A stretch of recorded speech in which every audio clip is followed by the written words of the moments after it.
So Liv is one of my closest friends. And you're kicking off our WOSE week speaking? Yes? Cool. Well, I'll just say close. Dear Jesus, thank you so much that it's finally WOSE Day 1. Please be with Liv as she speaks today. Please calm her nerves. Please speak through her as I know you will. And please let everyone in this room get a blessing out of it. Amen. Thank you, Sophia. So, hi everyone. Welcome to WOSE Day 1. Yeah. My name is Olivia, and I've been at Steve Valley Adventist College since I was in year 9. Just before I start my speech, I'd like to say a little prayer because I'm feeling a bit nervous. Lord, thank you for letting me be able to speak here today. And please help me to work through you and reach everyone here today and touch the hearts that need to be touched. Amen. So I honestly don't think I have a testimony. I always hear of people experiencing amazing miracles and having life-changing experiences that point them to Jesus. That's not my story. I hope at least someone today is touched by my words. Firstly, I'll give you a little bit of background from where I come from. I'm a 5th generation Seventh-day Adventist, with many of my ancestors being believers who have amazing faith stories. My parental grandparents, Ellen and Helen Scale, began a non-for-profit organisation to help teens and youth who were going through rough things. They put it together and helped hundreds of people give their lives to Christ through this process. Practically all my family and extended family are Adventists. So I was born on the 8th of October in 2006. And I was raised in Horsham, Victoria, 4 hours from Melbourne, down south. And I grew up between my older brother Isaac, who's 2 years older, and my younger brother Nathaniel, who's 4 years younger. I had a really simple and happy childhood. I admit that I was really blessed with a loving family, cousins to play with nearby, and grandparents whose house was basically my second home. I was dedicated to God as an infant and began attending Sabbath school and church from the age of only a week old, and have gone continually since then. I saw from a young age God working in the lives of people around me, in particular my literature evangelism dad. He used to take me door knocking and letterboxing Christian tracts and books when I wasn't even in school yet. My dad has been my biggest spiritual mentor within my life, as he has always trusted God no matter what. He is one of those overly spiritual people who will sing Christian songs constantly, even when your car has been hit by a kangaroo and you are stranded by the side of the road begging for RSVP. I did homeschool with my mom for the first 2 years of school, where my mom was my absolute favourite teacher, helping me to grow and learn spiritually and mentally. These are some of the best memories of my life. However, this came to an end when in year 1 I started at our local primary school, Haven Primary School. I can't remember a whole lot, but I do remember struggling to be accepted by my classmates. I began participating in Adventures, a Seventh-day Adventist organised club where you learn about God through nature and camping at age 4. This helped me to see God working in the world around me to build the foundation of my faith. I continued at my little bubble at Haven until year 6, and then I transferred to Lutheran High School for year 7, where I knew absolutely no one. The Christian influence at the school made a great influence on my walk with God. I loved being at Holy Trinity Lutheran School, and I made some really great friends. It was also during this time that my child got pancreatic cancer. This really affected me, as he had always seemed such an extremely spiritual and physical healthy person. Then at the start of year 8 in 2020, my dad felt the calling to move our whole family to Bulladilla, near Newcastle, to help my child's declining health and with Delhunty, our family ministry for struggling teens and young people. I felt so alone and unsteady during this time, especially since I had left the home I'd known for my entire life. I left my home, my family, my friends, and basically everything I'd known for the 13 years of my life to move 13 hours north to a random little town. Now, I'm going to relate my story to another girl who long ago went through what I did, Esther. The story of Esther is one I've always loved from even like a little girl, and I've always just really appreciated her story. So I'm sure it's one you already know. Esther's parents died when she was young, so she was brought up by her cousin Mordecai. The king of the land held a beauty contest, and Esther was selected as one of the most beautiful chicks. She was forced to move from the palace from the place where she lived her whole life, just like I did. The Bible account of Esther is, So Mordecai had a cousin named Hadassah, whom he had brought up because she had neither father nor mother. The young woman, who was also known as Esther, had a lovely figure and was beautiful. Mordecai had taken her as his own daughter when her father and mother died. When the king's order and edict had been proclaimed, many young women were taken to the capital of Susa and put under the care of Haggai. Esther was taken to the king's palace and entrusted to Haggai, who took charge of the harem. I started at the local public school, and it was nothing that I was used to.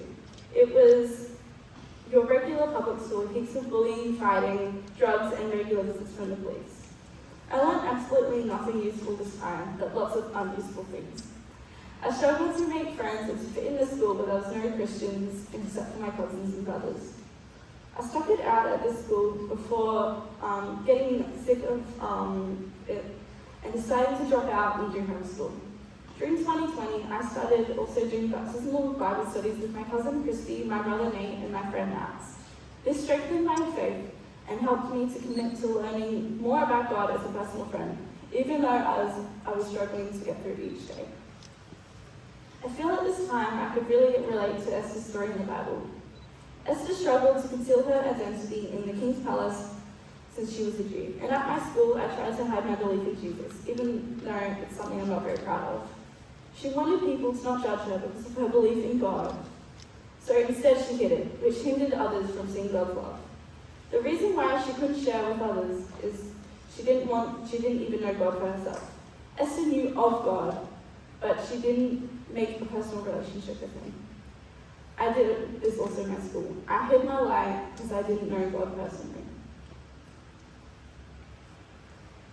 Matthew 5:14-16 says, "You are the light of the world, a town on a hill that cannot be hidden.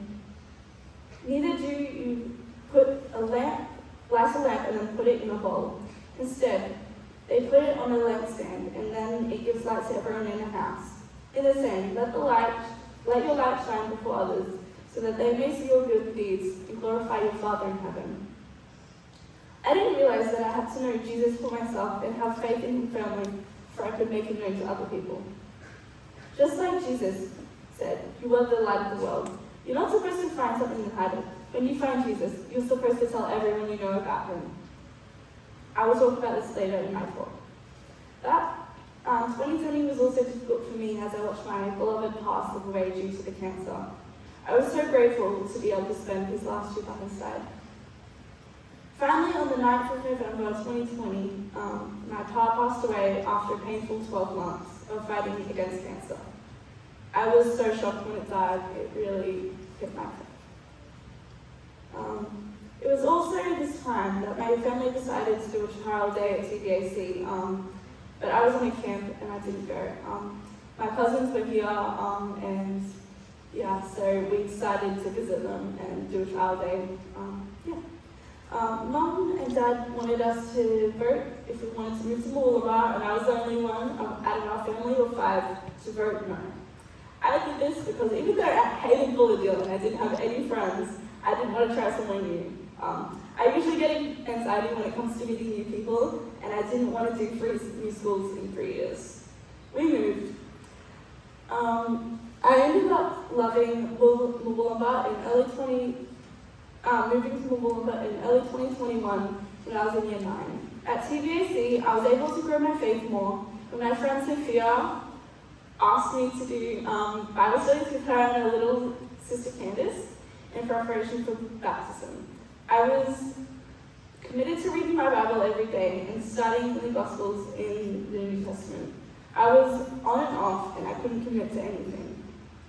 It was at this point that I understand what Esther went through when she decided to trust in God. She could have not done anything about her beliefs and heritage and been persecuted after Haman decided to make a decree to kill the Jews in Persia. Yeah, Esther put her life on the line and was willing to be used by God to save her people. Just like Esther, I put my faith in God to sustain me when we moved to Mooloolaba. And I've been blessed beyond measure with such an amazing church and school community, and who are willing to give us opportunities like this. 2020 passed with me still trying to obey God to the best of my efforts without much progress in my morning devotions.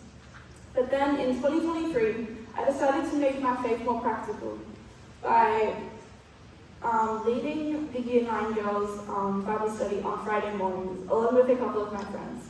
I loved how these girls were so eager to learn more about God with many enthusiastic questions. Then in November of 2023, I got the amazing opportunity to go on the Vanuatu mission trip. This was such an amazing experience for me, and it helped me realize how difficult some people's situations are. I had some really great talks with the local people and who had such great faith in God. God really worked in Vanuatu to teach me to be more open about helping others and be grateful for what I have. In this experience, I learned that to walk closer with God and spend more time getting to know Him in prayer and Bible study. Yeah, there's some photos. I have so many photos from Vanuatu. It's really good. And then in December of that year, I did the Church Evangelism program where I did door knocking and selling health and spiritual books called Youth Rush. I originally did it because all my friends were doing it, but it turned out to be such a massive blessing. God gave me so many opportunities to get to know Him and to show Him working in my life with people who have never even heard or known about Jesus. Once you know God, it is so much easier to make Him known to others. I also rejoined Pathfinders when we moved, and now I'm a junior counsellor in the Mooloolaba Pathfinder Club, helping all the younger ones set up tents and cook food, and most importantly, to help them to know to trust in God through all things. I would highly recommend anyone join, whether as a Pathfinder, a Master Guide, or a leader. It's because I know it makes such a massive difference in my life. Earlier this year, I went to a prayer conference at Struth's Point, which had an American pastor talking about how we should deepen our relationship with God in a more practical way. This experience inspired me to pray more deeply about the things which are troubling me and to fast prayerfully, which my friend Sophia and I did for specific reasons. This last photo is one I took a couple of weeks ago while I was camping. I got up at 6 a.m. with 3 hours of sleep and decided to spend time with God, and I was blessed with the most beautiful sunrise, as you can see. My story isn't finished. Just like God blessed Esther when she decided to follow His will, God has blessed me too. It is important to recognize the things God has blessed you with, to know He will never leave you or forsake you, as Hebrews 13 verse 5 says. My story isn't finished. Just because I may be close today doesn't mean I will be in the future. If I might fall off the path, it takes effort to be in a relationship, let's be honest. But if you are willing to work for it, God will bless you. But to make Jesus known, you also need to know Him for yourself. God knows all of me to the depths of my soul, both the good and the bad, yet He still loves me. Knowing God knows all of me and accepts me motivates me to love Him more, to allow Him to change me to be more like Him. Only by relying on His grace and love can we draw close to Him. One of my favorite verses is Jeremiah 29:11, where it says, "For I know the plans I have for you, declares the Lord, plans to prosper you and to give you a hope in the future."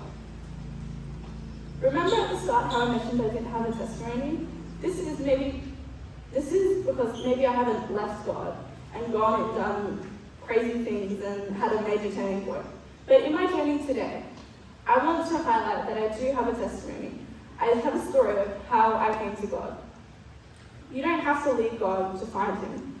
You can come to know him personally without going through the pain of life without him. This is an important story to tell as well. As I've realized in my life so far, God knows all of me, the good and not so good.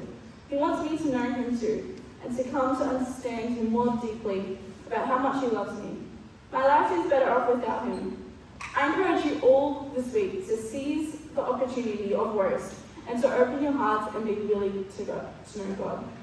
Now is the time to know God and to make him known in your hearts, your minds and actions. And please, if anyone has any questions or anything that I've shared today has resonated with you, please come chat with me on your way out. I would love to chat. Thank you.